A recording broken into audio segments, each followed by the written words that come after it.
Va-t-on vers une guerre totale au Liban? L'Iran pourrait-il entrer dans le conflit? Israël a mené des frappes à Beyrouth, la capitale libanaise, et dans le sud et l'est du pays, frappe contre le Hezbollah. Alors que Manuel Bompard avait déclaré que la France ne considère pas le Hezbollah comme une organisation terroriste, pourtant la branche armée est reconnue comme telle, cette organisation est classée comme terroriste par de nombreux États. Une chose est sûre, ici, sur ces images, on sait que le Hezbollah a laissé des traces sanglantes en France. Marc Menant raconte.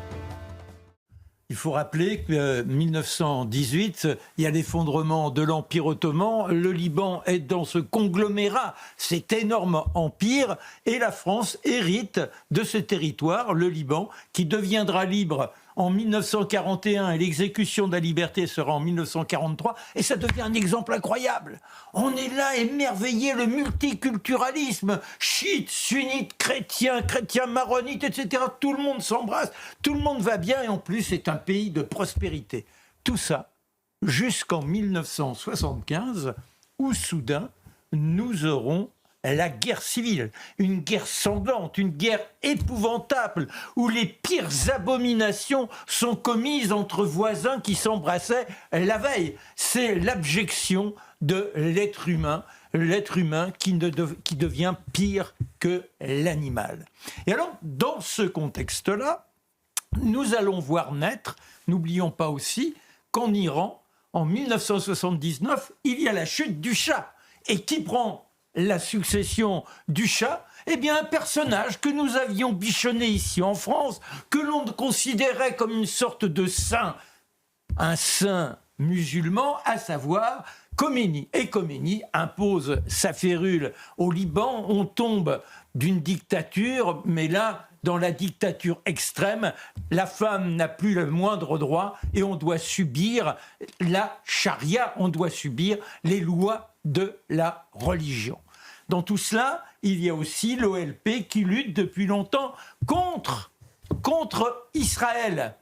Et le Liban se trouve dans ce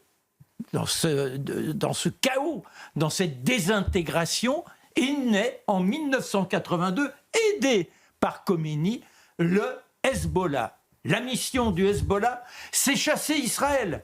Parce que vous allez me dire, mais que vient faire Israël dans l'histoire? Eh bien, il se trouve qu'Israël a mené un petit envahissement dans le sud Liban pour lutter contre l'OLP qui ne cessait de l'attaquer avec des attentats. Et il lui fallait, pour des raisons de sécurité, tenter de stabiliser ça. Et donc le Hezbollah, c'est de lutter contre Israël, lutter contre les Occidentaux qui soutiennent ce jeune pays, et par conséquent, le but final, c'est d'imposer un État islamique. Les premières victimes de ce Hezbollah, c'est une grenade au début de 1983. Elle est lancée contre qui, cette grenade? Eh bien, contre des soldats français qui se trouvent là-bas. La situation devient tellement chaotique et désespérée d'une certaine façon qu'il faut créer une force internationale. Dans cette force internationale, on trouve les Américains, les Français en grand nombre, les Italiens et quelques Britanniques. Et en avril, il y a un attentat contre l'ambassade US, les morts. Et en septembre, eh bien, on a 2 attaques qui vont se faire en 24 heures.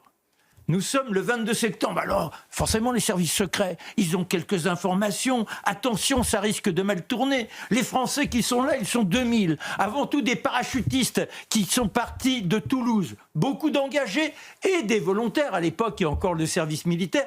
Des volontaires qui font leur temps de service. Ils sont là dans l'ancien bâtiment, ça s'appelle le Drakkar, qui est l'ancien bâtiment des services secrets syriens. Ils sont là pour le maintien de l'ordre. Il n'y a pas d'intervention pour imposer quoi que ce soit. C'est d'essayer de faire en sorte que le sang coule un peu moins. Et la première attaque, le 23, elle se fait contre les troupes américaines près de l'aéroport de Beyrouth. 241 morts. La déflagration est à peine terminée que l'on entend dans le l'immeuble où se trouvent les troupes françaises, eh bien là encore un tintamarre invraisemblable, tout s'effondre et on dit que comme sur les troupes américaines, ce serait une voiture bélier chargée d'explosifs qui aurait tout fait sauter.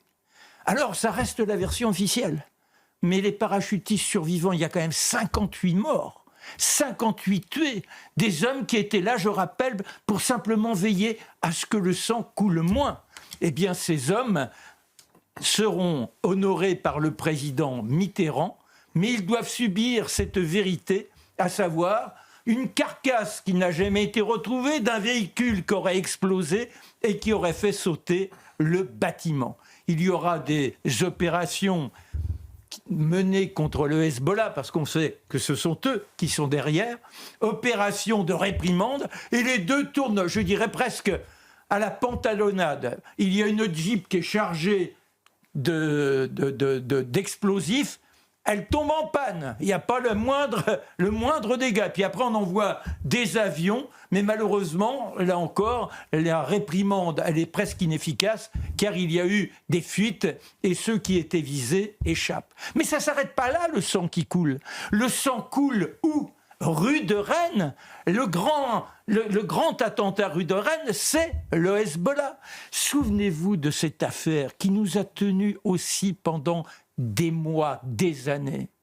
Jean-Paul Kaufmann, qui était de l'événement du jeudi devenu Marianne, en mission là-bas, avec Michel Seurat, ils gagnent l'aéroport, ils ont fini leur travail. Michel Seurat, c'est un chercheur, il va mourir en détention.